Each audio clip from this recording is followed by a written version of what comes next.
আমরা প্রতিনিয়ত চাই যে আমরা দৈনন্দিন বা প্রতিদিন যে কাজগুলো করি সেই কাজগুলো যেন অনেক সহজে আমরা করতে পারি বা সহজে কাজগুলো সম্পাদন করতে পারি। তো আজকে আমি আপনাদেরকে এরকম 2টি অ্যাপসের সাথে পরিচয় করে দেবো। ওই অ্যাপসগুলো যদি আপনারা আপনাদের ফোনে সেট আপ করে রাখেন বা ওই অ্যাপসগুলো যদি আপনারা প্রতিদিন ব্যবহার করেন তাহলে আপনাদের অনেক উপকার হবে। ওই অ্যাপসগুলো আপনাদের দৈনন্দিন কাজে খুব কাজে আসবে। তো ভিডিওটি শুরু থেকে শেষ পর্যন্ত দেখতে থাকুন। হ্যালো ভিউয়ার্স, আপনারা দেখছেন সোহাগ টেক 360, সাথে আছে আমি সোহানুর রহমান সোহাগ। আপনি যদি আমার এই চ্যানেলে নতুন হয়ে থাকেন তাহলে অবশ্যই সাবস্ক্রাইব করে সাথেই থাকবেন। তো ভিউয়ার্স, আমাদের লিস্টে 1 নম্বর যে অ্যাপসটা, এই অ্যাপসটা ডাউনলোড করার জন্য আমরা সরাসরি প্লে স্টোরে চলে যাব। প্লে স্টোরে গিয়ে সার্চ করব গুগল কিপ। এই যে গুগল কিপ, এটা হচ্ছে আমাদের লিস্টে 1 নম্বর অ্যাপস। আপনাদের সেট আপ করা থাকবে না, আপনারা সেট আপ করে নেবেন তাহলেই হয়ে যাবে। আমার যেহেতু সেট আপ করা আছে আমি ওপেন করে নিচ্ছি। আগেই বলে রাখি, এটা হচ্ছে গুগলের সাথে সম্পর্কিত একটা অ্যাপস। যতক্ষণ পর্যন্ত বা যতদিন পর্যন্ত আপনার গুগল অ্যাকাউন্টের, জিমেল অ্যাকাউন্টের পাসওয়ার্ড এবং জিমেল অ্যাড্রেস আপনার কাছে আছে ততক্ষণ পর্যন্ত বা ততদিন পর্যন্ত এই ইনফরমেশনগুলো আপনার কাছে সবসময় সংরক্ষিত থাকবে। তো আমরা প্রথম 3 ডট মেনুতে ক্লিক করব। 3 ডট মেনুতে ক্লিক করার পরে উপরে আছে নোটস, আপনার নোটস রাখতে পারবেন। তারপরে হচ্ছে রিমাইন্ডার্স রাখতে পারবেন। যদি কখনো যদি প্রয়োজন হয়, আমার একটা প্রয়োজন হয়েছিল, এই যে আপনার নতুন কোনো রিমাইন্ডার্স প্রয়োজন হলে এখানে এসে প্লাস আইকনে ক্লিক করবেন। তারপরে এখানে আপনার যে কোনো রিমাইন্ডার লিখবেন। সাপোজ আমি একটা লিখলাম, আমি এই রিমাইন্ডারটা লিখলাম। এটা লিখে এখানে আমি সময় সেট করতে পারবো, সময়, তারিখ এবং সময় সেট করে দিতে পারবো। ওই সময় ওই তারিখে আমার সামনে এটা একটা নোটিফিকেশন চলে আসবে এবং আমাকে একটা রিমাইন্ডার দেবে যে আপনাকে এই কাজটা করতে হবে। ঠিক আছে, এটা হচ্ছে এখানকার কাজ। এই যে আমি, তারপরে আছে নোটস। এই নোটসগুলো আপনারা যে কোনোভাবে এখানে রাখতে পারবেন। এখানে সকল ধরনের নোটস রাখতে পারবেন। এগুলো আপনার গুগল অ্যাকাউন্টের সাথে যেহেতু সম্পর্কিত আছে বা গুগল অ্যাকাউন্টের সাথে যেহেতু অ্যাটাচ করা আছে, কখনই হারাবে না। আপনার উপরে এই মেনুতে এখানে ক্লিক করে আপনারা এটাকে কাস্টম করে নিতে পারবেন। আপনার যদি এরকম প্রয়োজন হয় আপনি এরকম রাখতে পারবেন, যদি এরকম প্রয়োজন না হয় তাহলে এরকমও রাখতে পারবেন। তো নিচে এই অপশনগুলো আছে, এগুলোতে ইচ্ছা করলে আপনার এটাতে ক্লিক করে আপনার ছবি রাখতে পারবেন। 1 নম্বরটাতে হচ্ছে ট্যাগ ফটো, আপনারা ছবি এখন তুলে রাখতে পারবেন। তারপর হচ্ছে চুজ ফাইল, আপনারা ভিতর থেকেও কোনো ছবি এনে রাখতে পারবেন। তারপরে এই যে অপশনটা আছে মাইক্রোফোনের, এটাতে করে আপনারা ভয়েস রেকর্ড করে ভয়েস রাখতে পারবেন। তারপরে এই যে অপশনটা আছে, এখানে চাপ দিয়ে আপনারা হাতে লিখে কোনো কিছু রাখতে পারবেন। এই দেখুন, যেমন আমি দেখাচ্ছি, এখানে আসবেন, তারপরে একটা কলম পেন্সিল সেট করবেন। তারপরে আপনার যেটা আপনাদের হাতে লেখার প্রয়োজন, এই যে এখন আমি হাতে লিখতেছি, আপনার হাতে লিখে এটাও আপনারা রাখতে। তারপরে উপরে যে এই আইকন আছে আপনার জিমেল অ্যাড্রেসের আইকন, এখানে ক্লিক করে আপনারা আপনাদের অ্যাকাউন্ট চেঞ্জ করে নিতে পারবেন।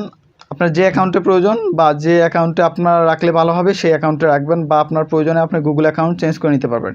আর যাদের কম্পিউটার আছে তাদের জন্য আমি একটা স্পেশাল টিপস দিব, এটা ভিডিও শেষে বলবো। তো ভিডিওটি স্কিপ না করে সম্পূর্ণ দেখতে থাকুন। তারপরে লিস্টের 2 নম্বরে আমাদের যে অ্যাপসটা আছে এটার নাম হচ্ছে টু ডু লিস্ট। আমরা সিম্পলি প্লে স্টোরে চলে যাব, তারপরে লিখব টু ডু লিস্ট লিখে সার্চ করব। এই যে অ্যাপসটা আছে এটা আমরা সেট আপ করবো। আমরা সেট আপ করা হয়েছে, আপনারা সেট আপ করে নেবেন। আমি ওপেন করে নিচ্ছি, আপনারা ইনস্টল করে নেবেন তাহলেই হয়ে যাবে। অ্যাপসটার কাজ সম্পর্কে এখন আপনাদের দেখাবো। এই অ্যাপসটা অনেক গুরুত্বপূর্ণ কাজ। এই অ্যাপসটা আপনার কাজের স্পিডকে অনেক বাড়িয়ে দেবে, আপনার কাজকে অনেক গতিশীল করে দেবে। এখানে দেখুন, আমরা যদি এখানে ক্লিক করি, এখানে ক্লিক করলে ডিফল্ট আছে, পার্সোনাল আছে, শপিং আছে। আপনার কোন ধরনের ইনফরমেশন এখানে রাখতে চান সেটাই রাখতে পারবেন। সাপোজ আমি আমার ওয়ার্কের একটা লিস্টে রাখবো এখানে। তারপর এখানে চাপ দিয়ে প্লাসে চাপ দেবো, প্লাস আইকনে চাপ দেওয়ার পরে এই যে আমরা এখানে একটা কাজের কথা লিখবো।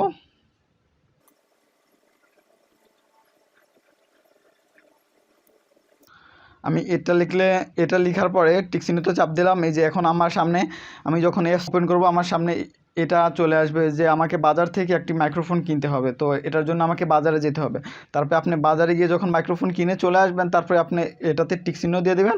টিক চিহ্ন দেওয়ার পরে এটা আপনার চলে যাবে। তো এটা আপনার কোন জায়গায় গেছে আমরা এখন দেখি। তো এখানে ক্লিক করে আমরা চার্জ দেবো ফিনিশডে। এই দেখুন, আমার যে কাজগুলো আমি করেছি সেগুলো লিস্ট এখানে চলে এসেছে। তো এভাবে আপনারা আপনাদের কাজের গতিকে আরও বাড়িয়ে দেবেন। এখানে লিস্ট করে রাখবেন এবং সবগুলো লিস্ট আপনার সামনে আসবে, যে কাজটা সম্পূর্ণ হয়ে যাবে সেটাতে টিক চিহ্ন দিয়ে দেবেন, তাহলে আপনাদের কাজটা ফিনিশিংয়ে চলে যাবে।